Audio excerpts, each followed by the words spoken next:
Алла елшісі саллаллаху алейхи уәсәлам былай дейді. Алла тағала үшін ең сүйікті адамдар пайдалы адамдар.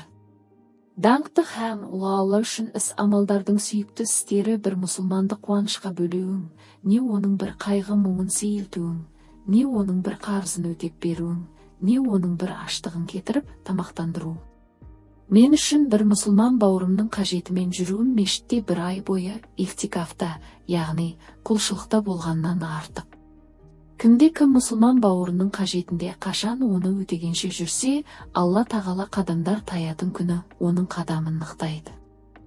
Расында жаман мінез жасалған қайыр амалдарды сірке суының балды бұзғанындай бұзады. Табарани ибн Әбу Дүние риуаят еткен. Балдың тәп-тәтті дәмін сірке суының бұзатындай жасаған қайыр амалдарымызды білдірген жаман мінез көп адамға тән. Тек оны ұғуға тәкаппарлығымыз мүмкіндік бермеді. Ашу-ыза да әркімде бар. Тек оны басатындай шама болса да, ол қайратымызды тағы да тәкаппарлыққа мүжітіп қойғанбыз. Ал семіріп алған тәкаппарлықта көретін көз түйсінер түйсік болмайды. Менің де психологиямен терек таныса бастағаныма көп болды. Бірақ оқығанымды кәдеге жаратқаныма көп уақыт өткен жоқ. Өйткені санамен түсіну бар да, түп санамен түйсіну бөлек әңгіме. Түп сананың тілін түсінгелі тілегім де, арманым да өзім күткеннен бұрын орындалып жатыр. Ендеше маған көмектескен ілімді неге басқаларға үйретпеске?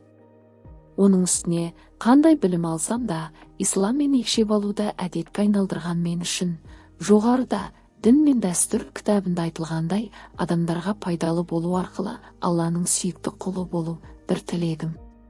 Түп санасы тазаланған бір адамның алғысын алсам, бір мұсылманды қуанышқа бөлегенім ғой. Өйткені түп санасы тазаланған адамның расында да жолы болғыш. 1000% көзім жеткен бір нәрсені айтайын. Адамның барлық арманы орындалады, мақсатына жетеді. Ол үшін не істеу керек? Қатты қалау керек. Алладан ерінбей сұрау керек. Ол мүмкін емес қой, маған ол қайда, осы күніме тәуба, ақша бәрібір жетпейді деп отыра берсеңіз, онда Аллаға сенбегеніңіз. Алланың құдіретіне күмән келтірмеңіз. Қалаған нәрсеңізді сұраңыз. Ең бірінші өз миыңызды сендіріңіз. Бірақ миды сендіру қиын, ол үшін не істейміз? Түп сананы тазалап сенімсіздіктен арылу керек. Ал түп сананы қалай тазалаймыз? Жалпы түп сана деген не? Ес білгелі түп санаға жазылған кедергілер мен қорқыныштардан қалай құтыламыз? Оған не жазылғанын қалай оқимыз, әлде қалай тыңдаймыз, болмаса қалай сеземіз? Осы және өзге де сауалдардың жауабын түп сана кітабында жаздым. Оқыңыз, түсініп оқыңыз, оқып қана қоймай, кітапта жазылған тапсырмаларды орындаңыз. Қарыздың қамытынан өзіңізді босата алмай жүрсіз бе?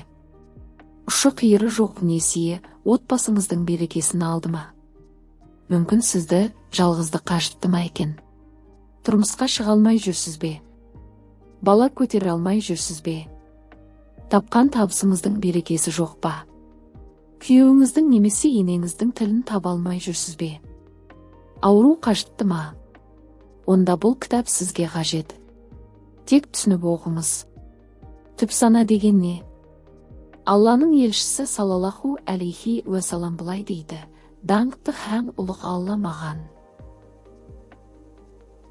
Кімде-кім білім алу үшін жолға шықса, мен оның жұмаққа баратын жолын жеңілдетемін деп уахи түсірді. Мен психологиямен тереңірек таныса бастаған сәтте өзі де рас Алламнан алшақтамай білім алуға ниет еттім. Жаратқанның білім іздегеннің жағында екенін де білемін. Бірақ білімде ұлт болмайтындықтан әлемнің әр түкпіріндегі ғалымдар тапқан ғылыми жаңалық менің ислами түсінігіммен ұштасатынына ұқыпты қарауға тырыстым. Алланың елшісі саллаллаху алейхи уәсалам бір хадисінде мен үшін ғибадаттың артықшылығынан гөрі білімнің артықшылығы сүйіктірек. Діндеріңнің ең қайырлысы тақуалық деген. Алла тағала Раббым, білімімді арттыр деп айт дейді. Таха сүресі 114 аят. Сондықтан өзім көп ілімнің ішінен екшеп алған, дінім рұқсат беретін, әрі қазақы менталитетке сай саралап алған білімімді өздеріңізбен бөліскім келеді, сауатты оқырманым. Орайы келгенде ескерте кетсем, бүгінде білім қуып, білгенін үйретіп жүрген көптеген психолог коучтарға қаратыла айтылған сындардың бірі, Аллаға серік қоспау менің үйренер білімімнен жоғары тұрған міндетімнің бірі деп білемін. Алдымен түп сана деген не? Деген сауалға жауап іздейік. Бұрынғы психологиялық қазақ тілді кітаптардың басым бөлігінде түп сана, бейсана ретінде оқытылып келді. Әзірде көп психологтар осы терминді қолданады, яғни сознание сана болса, подсознание бейсана немесе түпкі сана деп айтылады. Қазағы түсінікті тілде түп сана деген түсініктірек. Көптеген психологтар біздің жүріс-тұрысымыз, әдеттеріміз, жалпы өмір сүру салтымыздың 90%-ын түп сана реттейді. Тек 10% сананың еркінде дейді американдық психолог, философ Уильям Джеймс. Сіздің түп санаңызда әлемді аударып жіберетіндей керемет күш жасырып жатыр дейді. Яғни түсінген адамға түп санасын бағындыра алған адам өз өмірінде өзгерте алады деген сөз. Көп ғылыми еңбектерде түп сана адам ағзасының өмірлік өте маңызды функцияларын басқарады, әрі бақылай алатынын айтады. Қан айналым жүйесінен бастап тыныс алуы, тіпті ас қорыту мүшелерінде түп сана арқылы басқара алады дейді Джон Кехо өзінің әйгілі «Подсознание мажет все» кітабында. Сондай-ақ адамның түп санасына адамның дүниеге келген сәтінен бастап, балалық шағы, жастық шағы, күллі ғұмырының әрбір сәті жазылады. Тіпті онда өміріміздің әрбір сәті, ойымызбен, сезімімізбен байланысты әр кезеңі жіпке тізгендей жазылған. Ал оның тілін түйсігіміз, ішкі сезіміміз кейде түс арқылы түсіне алады екенбіз. Түп сананы қалай тыңдаймыз? Деген сауалға кеңірек тоқтала кетсем. Адам қандайда бір шешім қабылдарда екі қабілетіне жүгінеді. Біріншісі ақыл, екіншісі жан. Әрине, жаныңыздың дауысын ести алсаңыз, қателеспес едіңіз. Бірақ жанның дауысын көп жағдайда естімейміз. Ал ақылға үнемі жүгінеміз. Ақылдың айтқаны санаңыздың бағыты. Жанның дауысы тым нәзік. Оны есту үшін миыңыз тынышталуы тиіс. Бірақ біздің басымыздағы сан дауыс, миымыздағы секунд сайын сабылып жатқан сан түрлі ой, ол дауысты естіртпей жатады. Түсінікті тілде таратып айтайын. Мәселен, сіз бір адаммен маңызды кездесуде отырсыз делік. Бірақ сол кездесу барысында сіз тек екеуара келісімді ғана ойлап отырмайтыныңыз анық қой. Мысалы, оқуға кеткен балаңыздың түскі тамағын әзірлеп кетуін керек еді деп ойлап үлгергеніңізше, осы кеше азық-түлік алғанда ақшаны қолма-қол төлеп пе едім, әлде картамен төледім бе деп есіңізге түсіре бастайсыз. Карта демекші, кредит төлейтін күн ертең, бүгін төлеп тастайын деп ойлап болғаныңызша, сөйлесіп отырған қарсы алдыңыздағы адамның көйлегіне көзіңіз түсіп кетеді. Әдемі екен, менің анау бір жасыл көйлегіме ұқсайды екен деп ойлап үлгересіз. Қараңызшы, бір адаммен сөйлесіп отырған адамның ойына оралған сан ойдың біз бір бөлігін ғана мысалға келтіріп отырмыз, яғни адамның миына сан ой кіріп шығып жатады. Сонда адам сол ойдың қайсысын шешім деп қабылдауы мүмкін? Әрине, әдетте ақылымызға жүгінеміз. Ақылдың даусымен қабаттаса шығып жатқан жанның еміс-еміс естілген үнін көбіміз естімей қаламыз. Енді біріміз мүлде ести алмаймыз. Мысалға, бір келіншек бала көтеріп қалды делік. Егер ол келіншектің жаны қаламаса, аяғы ауырламас еді. Ол бала келіншектің 7-ші немесе 8-ші сәбиі болуы мүмкін. Сонда ақылы айта бастайды, сенің есің дұрыс па? Үйің жоқ, жалдамалы пәтерде тұрасың, бәрін қалай асыраймын деп отырсың. Деп жасанды түсік жасатуға үгіттей бастайды. Жанның қалауын ақылы жаншып жатыр. Мен мысалы баламды неге туып алдым екен? Деп өкінген бір келіншекті көрген жоқпын. Ал түсік жасатқаныма өкінемін деген өкінішті жиі естиміз. Ол әйел түсік жасатпай тұрып маңайындағылармен кеңеседі. Олардың да ақылына жүгіну арқылы кеңес береді. Ал жаны жараланған әйел біразға дейін өзін кешіре алмай, жанын емдей алмай жүргені. Ештеңе бекерден бекер болмайды. Бойға бала бітті деген сөз, Алла тағала жан берді деген сөз. Ал біз жаратқанның қалауына қарсы болып, ақыл мен жанның дауысы қатар шыққанда, ақылды тыңдаймыз. Сонымен адам миына келген қарбалас ойдың қайсысы жанның, ал қайсысы ақылдың қалауы екенін қалай ажыратамыз? Ол үшін медитация көмекке келеді. Миыңызды тыныштандыру арқылы жаныңыздың үнін ести аласыз. Бұл туралы тереңірек тоқталамын. Мына жайтты ескеруіміз керек, адам миы ешқашан ұйықтамайды екен. Тіпті біз ұйқыға кеткенде де миымыз тыным таппай, толассыз жұмыс істеп тұрады. Ғалымдар күндізгі уақыттан гөрі түн кезінде мидың жұмыс істеу жиілігі артатынын алға тартады. Кейде жұмыс істемесек те, тау қопарып, тас ойғандай күй кешіп шаршап жүретініміздің себебі осы. Сондықтан миды демалдырып тұру керек. Ми медитациямен демалады. Спортта жаяу жүру, жүгіру де миымызды басқа ойға алдарқату арқылы тынықтырып алудың бір тәсілі екен. Адам қандайда бір өзгерісті немесе қауіпті алдын ала біліп тұрса, болмаса бір адамдарға қатысты пікір айтарда ішім сезіп тұр деп жатады. Немесе көкірегім сайрап тұр дейді. Ішкі дүнием, жаным сезіп тұр дегені. Сондай-ақ түйсігім алдамайды деп жатады. Интуициямды тыңдадым деген сөзді де бизнесте жүрген кісілерден жиі естимін. Сонда түйсіктеп жүргеніміз түп санама. Джон Кихо өзінің подсознание мажет все еңбегінде интуицияға қатысты былай дейді. Елестетіңізші, өзіңіздің өте сенімді, қауіпсіз сезіне алуға мүмкіндік беретін серігіңіз бар. Ол серігіңіз сіздің бар мәселеңіздің шешуін білетін, қажеттіліктеріңізді қанағаттандыра алатын, сізге қажет мүмкіндіктерге қол жеткізудің жолын көрсете алатын, және қай кезде болмасын, қасыңыздан табыла қояды. Расында да кез келген адамда осындай серік бар.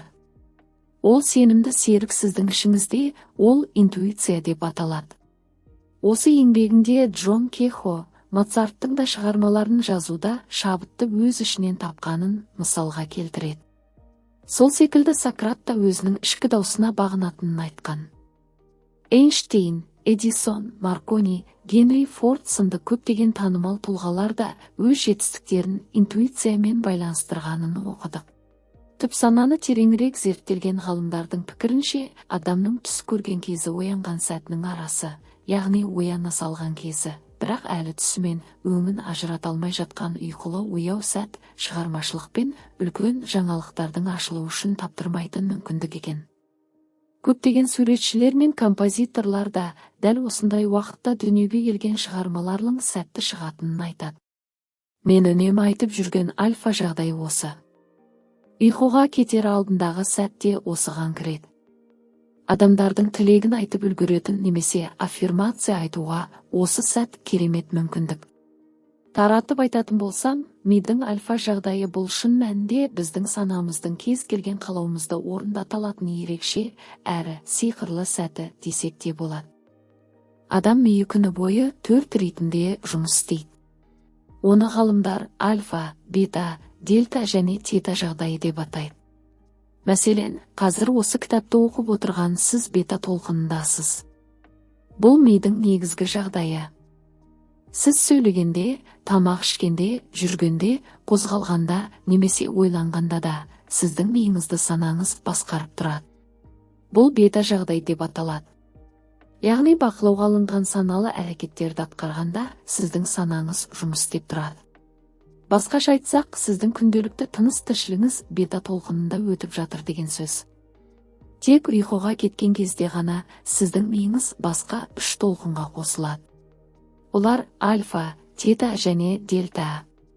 Соңғы екеуі терең ұйқыға кеткен кезде ғана жүзеге асады. Ал адамның өз қалауын орындата алатын альфа жағдайына қалай кіруге болатынын мен түп сана онлайн сабақтарымда үнемі көрсетіп жүрмін. Техниканы келесі бөлімдерде түсіндіремін. Түп саналық сенім жөніндегі сарапшы, биолог Брюс Липтон түп санаға қатысты қаншама ғылыми зерттеулердің нәтижесі бола тұра, әлі күнге өз түп санасының жұмысын, алапат күші барын білмейтін адамдар көп дей келе, және түп сананың санаға қарағанда миллион есе күштілігі соншалықты біздің өмірімізді 95-99%-ға дейін басқара алады. Бұл ғылыми факт. Ал ақш, Испания және Франция елінің ғалымдары бірге жүргізген ғылыми зерттеу нәтижесі бойынша тұрақты түрде медитация жасайтын адам гендік тұрғыдан да өзгеретінін анықтаған. Зерттеу қорытындысы медитация арқылы адамды түпсаналық кедергілерден тазалау кезінде адам ағзасы тіпті молекулалық деңгейде де физикалық өзгеріске ұшырайтын көрінеді.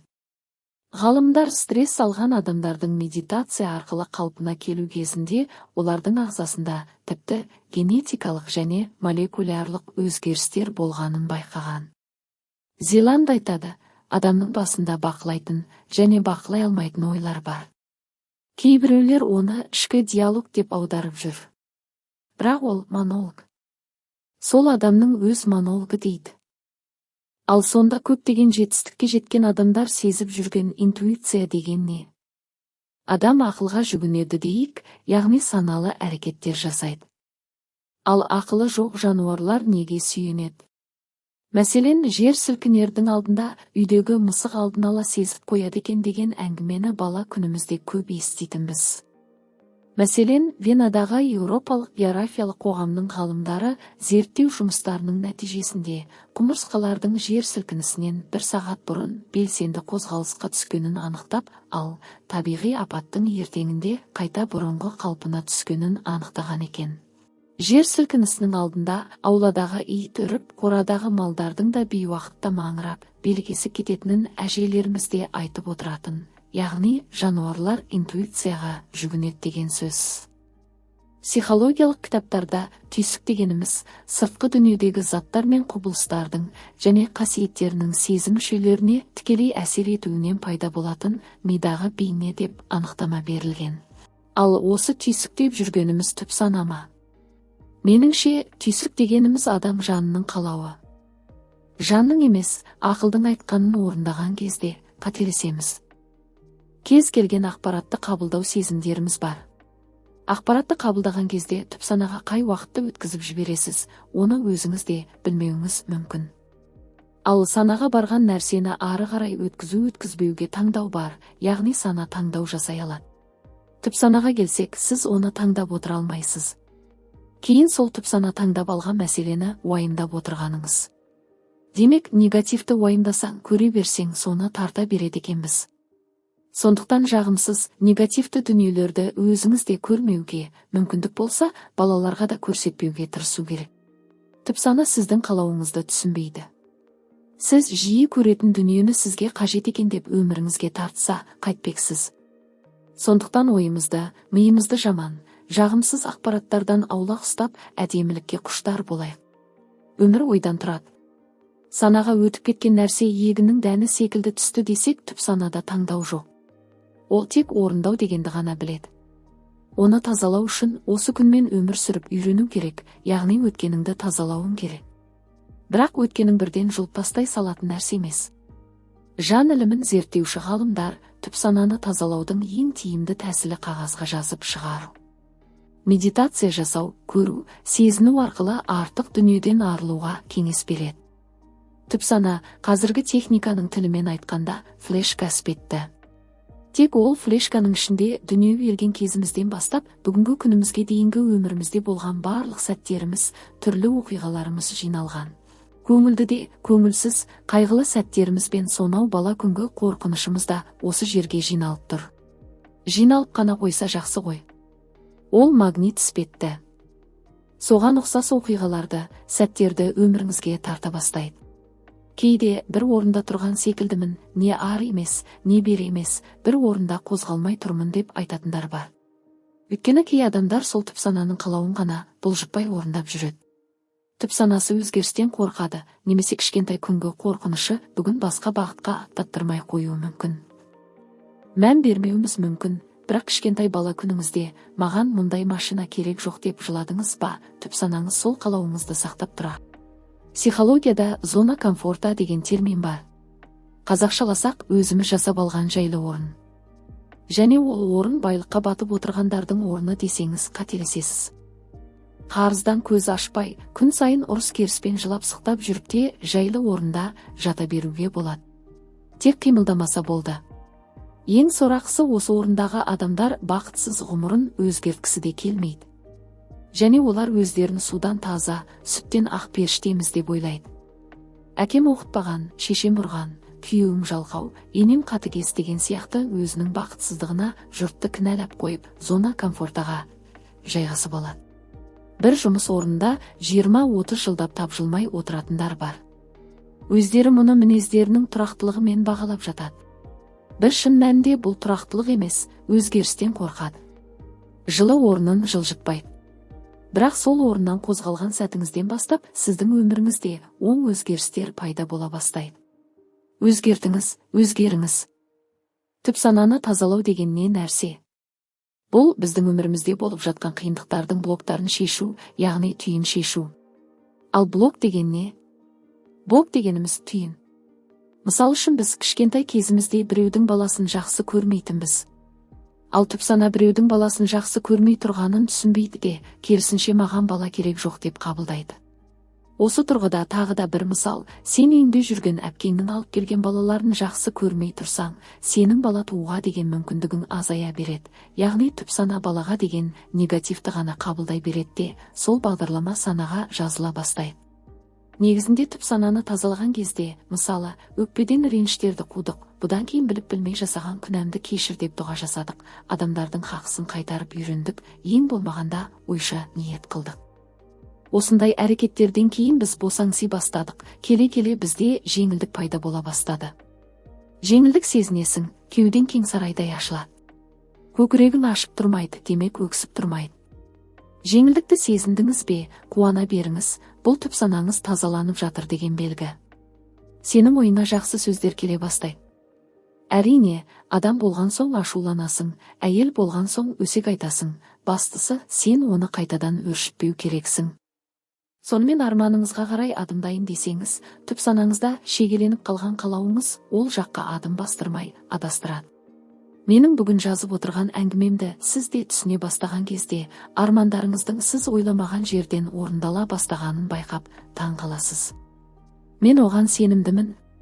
Әлгінде айтқан түп санаңызға шегеленіп қалған дүниенің бәрі, сіз қандай мәселеге тап болсаңыз да, әлгі флешкаңыздан өзі бұрын дұрыс деп тапқан шешімдерді ғана шығарып отырады.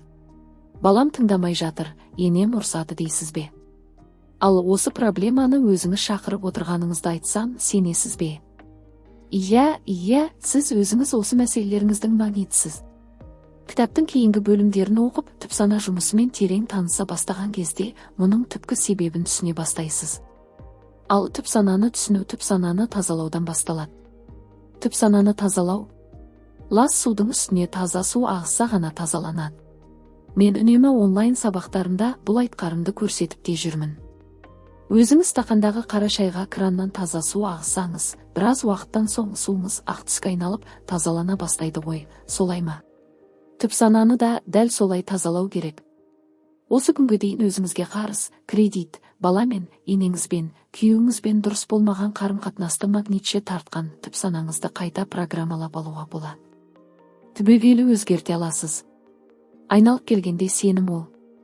Жазады, шығарады, сеніп барып жасайды. Одан кейін керекті нәрсеңді өндіруің керек. Тазалау процесі кешенді жүреді. Ойың, сөзің дұрыс болуы керек. Ой, сөз дүниедегі ең қиын жұмыс, бірақ оны істей алса, қалауыңыздан қар жанатын кезі содан басталады. Түп сананы тазалау компьютердің өшіріліп, қайта қосылғаны секілді, яғни перезагрузка кез келген тілегіңізді жаза қоятын әппақ қағазды басып шығарумен бірдей. Өйткені тазалау процесі түп санаңызға жылдар бойы шегеленіп қалған негативті сәттерді, сол сәттерге байланысты туындаған көңіл күйіңізді тұтастай сыртқа шығарады. Ауру сезімі, қорқыныш, реніш, өкпе бұл сезімдер адамның өмір сүруіне қиындық тудырып қана қоймай, оның дамуына да кедергі келтіреді. Мұндай негативті эмоциялар адамның энергетикасын бұзады, тіпті созылмалы аурудың туындауына себепші болады. Ал мұндай ұзақ жылғы өкпе реніштен арылудың жолдарын жеке-жеке келесі бөлімдерде жазамын. Ауырлықтан құтылудың ең бірінші жолы күллі психолог мамандар ұсынып жүрген медитация жасау тәсілі. Ғаламторда сан түрлі медитациялар бар. Өзіңізге ыңғайлысын тауып, құлаққаппен тыңдау арқылы медитация жасаңыз. Әрине, алғашқы кезде құлағыңыздағы әуен басқа жақта, ойыңыз сол күні істеген тірліктеріңіз туралы ойлап шашырап кетуі әбден мүмкін.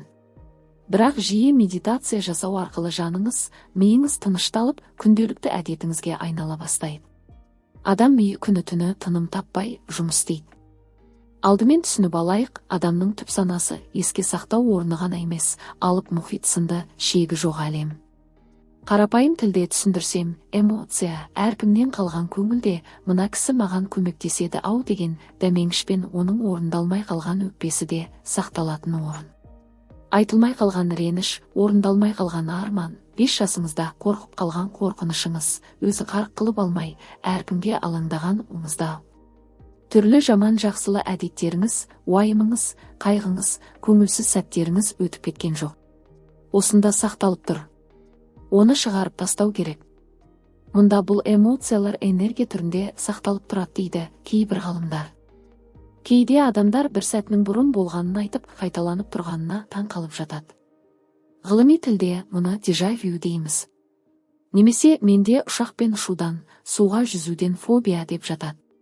Ал шын мәнінде ол балалық шақтағы түп санасындағы қалып қалған қалдық энергия деп түсіндіреді кейбір ғалымдар. Өткен шағымда ұшақпен байланысты ешқандай қорқынышым болмаған. Ұшақ түгілі пойызға отырып көрмегенмін деп шырпыр болатындар бар. Сондай-ақ ұшаққа бір рет отырып көрмеген адам өз-өзінен ұшаққа отырудан қорқып жүреді. Ал ол адамның түп санасына терең зерттеу жүргізу арқылы ұшақтан емес, биіктіктен қорқатынын анықтауға болады. Немесе судан қорқатын адамның түп санасында бала күнінде суға кетіп қайтыс болған басқа адам туралы естіген әңгімесі сақталып тұруы әбден мүмкін. Сондықтан әр адамның қорқыныштан арылуы, түп санасын тазалау тетігі де тек сол адамның көмегімен табылады. Түп сананы тазалау арқылы баюға, кез келген қалауыңызды жасауға болады. Мүмкін емес нәрсе жоқ. Австралиялық оратор, 2 қолы 2 аяғы жоқ болса да, үлкен мецент Ник Вуйчичтің «Жизнь без границ» атты еңбегінің атауындай өміріне қараңыз. Ол медициналық тұрғыдан шектелген мүмкіндігінің шексіз шекарасын ашып алған. 4 баласы, әдемі әйелі бар. Оның аяғы мен қолының жоқтығы суда еркін жүзуіне де кедергі келтіре алмағанына қарап таң қаласың. Былтыр Ник Вуйчич Алматыға келді. Сонда өзі елдің алдына шыққан үстелдің үстінде тұрып, мен мына үстелден жерге секіремін десем, сенесіздер ме? Деп залға қарап сұрақ қойды. Мен секіретіндігіне сенімді болдым. Оның қол аяғының жоқтығын, сахнаға көмекшілерінің көтеріп шыққанын бір сәтке болса да ұмытып қалдым. Неге дейсіз бе? Өйткені оның мүмкін еместі мүмкін қылған қажыр қайраты мені сендірді. Бірақ Ник жоқ секірмеймін, қол аяғым сынып қалса, қайтем деп залдағы көрерменді күлдірді. Инстаграмдағы парақшасына қарап отырсам, үнемі көңілді жүреді. Бір еңбегінде ашулансам, бірден әзілдей бастаймын деп жазыпты, яғни көңіл-күйін жылдам түзей қояды екен. Бірде құжатыма ұзақ үңілген американдық қауіпсіздік бөлімінің қызметкеріне саусақ іздеріне мәселе бар ма деп сұрағаным бар дейді. Яғни, аяқ қолының жоқтығын мәселе қылмай, әзілге айналдырып, көңілді жүреді. Сондықтан 12 мүшесі түгел болмаса да, езуі жиылмайтын азаматтан үлгі алып, таңдау жасаңыз. Мәселеңізді айтып, жыланып жүресіз бе? Әлде өмір керемет деп жүресіз бе? Таңдау сіздікі. Вадим Зеланд айтады, көріпкелге, палшыға барма, өз өміріңді өзің болжап ал. Өз болашағыңды өзің жаса деп. Ендеше мен сізге өз өміріңізді әдемі қылып өзіңіз өзгерте аласыз десем, сенгеніңіз абзал. Әрине, алдымен Алладан сұраңыз, одан кейін әрекет қылыңыз. Алла елшісі оған Алланың игілігі мен сәлемі болсын. Ақиқатында Раббыларың ұят иесі және жұмарт, пендесі өзіне 2 қолын көтеріп дұға қылғанда, ештеңесіз қайтарудан ұялады деген. Ал біз не істейміз? Сұрамай алдымен тоңкішіп алғымыз кеп тұрады. Ал Алла өзінен сұрамаған жанға ашуланады деген. Түп сананы қалай тыңдаймыз? Әлде қалай сеземіз деп сұрап жатады. Түп сананы тыңдай алмайсың. Түп санадағы ой жазған кезде шығады. Жазу өте маңызды дейтініміз содан. Педофилден қорқам дегендер не себепті аты жаман қаскөйден қорқатынын түсіне алмайды. Есіңізге түсіріңіз десек, түсіре алмайды. Бірақ жазған кезде қорқынышының себебін табады. Жазу деген сөз, қазу деген сөз. Көп адамдар жазуға мән бермейді. Ақ қағазға жазған сөзіңіз ойыңыздың мазмұны. Түп сананы қаза бастағанда адамдар ашуланшақ бола бастайды. Оның себебі бар. Өйткені түп санаңыздағы жараны қаза бастағанда ол ауырсыну белгілерін береді. Ол жарада сіздің уайымыңыз, қорқынышыңыз, мұңыңыз бар. Ауырмағанда қайтеді. Ауру сезімі дегенде миым ауырады екен деп ойламаңыз. Жаныңыз ауырып, мазасыздануыңыз мүмкін. Нейрохирургтердің адам миына наркоз салмай, ота жасайтынын оқығанмын. Өйткені адам миында ауру сезімін білдіретін рецепторлар болмайды екен.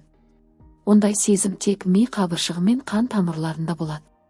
Сондықтан біздің басымызға ауырғанда миымыз емес, оның айналасындағы ұлпалары ауыратын көрінеді. Адам миы әлі талай ғылыми зерттеулерді қажет ететін орган. Оның тамаша мүмкіндіктерінің біз бір бөлігін де біле бермейміз. Мәселен, ғашық болған адамның миын ФМРТ аппаратына түсіріп көрген ғалымдар мидың рахаттану сезіміне жауапты бөлігі белсенді жұмыс істей бастаған. Аппарат кескінде адамға жағымды сезім тудыратын дофамин нейромедиатор гормондарының орнының ашық түсі білінген көрінеді. Ал мидағы жағымды толқын, яғни сіздің керемет көңіл күйіңіз сізге тек жағымды жағдайларды шақырып отырады екен. Сондықтан көңіл күйді, эмоцияны басқара алу да маңызды. Бұл туралы келесі тақырыптарда таратып айтамын. Түп санаңызды тазалап алу арқылы өміріңіздің кез келген сәтінде кездесетін кедергілерді, мәселелерді шешуді өзі қолыңызға аласыз. Әрине, алдымен Алланың қалауымен. Бір нәрсе есіңізде болсын. Қанша жерден ең мықты психолог, психотерапевт, мотиватордың алдына барсаңыз да, түп санаңызды тек өзіңіз ғана тазалай аласыз. Әрине, ол кісілердің көмегі болуы мүмкін. Бірі жетелеп, енді бірі медитация арқылы сізді өткеніңізге оралта алуы мүмкін. Бірақ түп санаңызға тек өзіңіз ғана бара аласыз. Сіздің ойыңызға кіріп түп санаңызды ешкім басқара алмайды. Түп санаңызда жылдар бойы сақталған өкпе ренішті, қорқынышты, уайым қайғыны басқа адам сезеде, түсіне де алмайды. Яғни кез келген адам тек өзіне өзі ғана көмектесе алады. Ал біз тек сол жолды нұсқап, бағыт көрсетумен шектелеміз. Мәселен, кейбір адамдар болады, үнемі айналасындағыларға тек басындағы мәселесімен уайымын айтып, қиындығымен бөлісіп жүргені. Оның әңгімесін тыңдап, жанымыз ашиды. Қолымыздан келсе, көмектесіп жүреміз. Бірақ шын мәнінде үнемі уайымдап көңілсіз жүру ол адам үшін өте қолайлы, тіпті өзі үшін пайдалы әдеті. Әлдекімдерге ренжіп жүруді әдетіне айналдырып алғаны соншалықты, сол болмысы өзіне жақын болады. Ата-анасына ренжісе немесе күйеуімен қарым-қатынасында қандай да бір мәселе туындаса, ажырасуға әзір тұрады. Кез келген мәселесіне өзінен басқа өзгенің бәрін кінәлап, жауапкершілікті өзгеге аударғысы келеді. Яғни ол адам үшін өкпелеп жүру, реніш дегеннің бәрі пайдалы. Ренжісе тойға бармайды. Демек, тарту ететін сыйлық алмайды, пайдалы ма? Өзі үшін пайдалы. Әрине, саналы түрде көңіл күйі бұзылып жүргенімен бейсаналы түрде комфортты зонасында отырады. Енесіне ренжиді, сол себепті ата-енесінің үйіне бармайды. Бармағандықтан келінді қызметін атқармайды деген сөз. Ол адам үшін пайдалы. Өзіне сол күйі ұнайды. Ондай адамдарға айтқан ақыл кеңесіңле бірден әсер ете қоймайды. Өйткені өзі үшін сол жағдайы тиімді. Түсіндіре алдым деп ойлаймын. Тағы бір мысал айтайын. Оқыған, қос-қостан дипломы бар қыздар күйеуге шықпай қалса, сырт көзге осы жағдайы көңілін түсіріп жүргендей көрінгенімен, ол қыз үшін сол жағдайы тиімді. Табысы бар, қайда барам, қыдырам демейді, қайт үйге дейтін күйеу жоқ. Сондықтан іштей өзі үшін тиімді жағдайды жасап алып, күйеуге шықпай жүріп алады. Бірақ түп санасы түсінбейінше, өзінің неліктен күйеуге шықпай жүргеннің себебін ол қыздың өзі де білмеуі мүмкін. Тағы бір мысал. Бір танысым екінші әйел алатын болып шешім қабылдайды.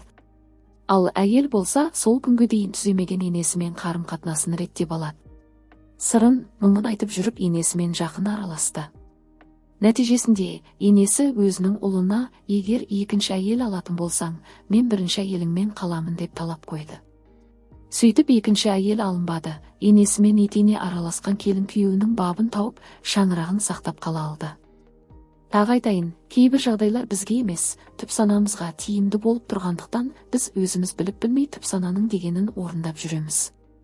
Кей адамдар қанша жерде жұмыс істесе де, ақшасының басы бірікпей, баспаналы бола алмайды. Немесе қарыздан көз ашпай жүргені. Өйткені сол жағдай оның түп санасы үшін тиімді болып тұр деген сөз. Тіпті кедейлікте түп сана үшін тиімді. Кейбір адамдарға ақшам жоқ, маған көмектесіңдер деп жүрген ұнайды. Өйткені сол жағдай оған тиімді. Ешкімге еш нәрсе бермейді, керісінше елдің бәрі соған береді. Рахат емес пе? Ал адам өзіне рахат күйден оңайлықпен айырылмайды. Жұмыс істеп әуре болмайды. Үкіметке аузыңды ашып қарап отыра бересің. Үкімет бермесе, оңбаған деп шығамыз. Депрессиядағы адамды алатын болсақ та өзіне сол күйі ұнайды.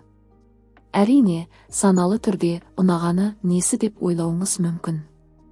Бірақ оның түп санасына депрессияға кіріп көңіл күйін желеу етіп, аяқ қолын аспаннан келтіріп, жата берген ұнап тұр деген сөз. Мұның жаманы адамның көңіл күйі сол күйіне сәйкес, басқа да жағымсыз жағдайды магнитше тартып отырады екен. Баласы ауырып қалған аналар да өздеріне, мұндай қиындықты менің басыма неге беріп отыр деген сұрақты қойып, түпкі себебін анықтап көргені дұрыс. Әрине, Алла тағала баланы ауыртпасын. Бірақ сондай жағдай болған екен, өзінің шамасы келмесе, арнайы мамандарға барып, мұның психологиялық түпкі себебін анықтауға тырысу керек. Түп сананы тазалаудың түрлі техникалары болады. Ол туралы келесі бөлімде таратып айтайын. Мені қолдап каналыма тіркеліп кетіңіз.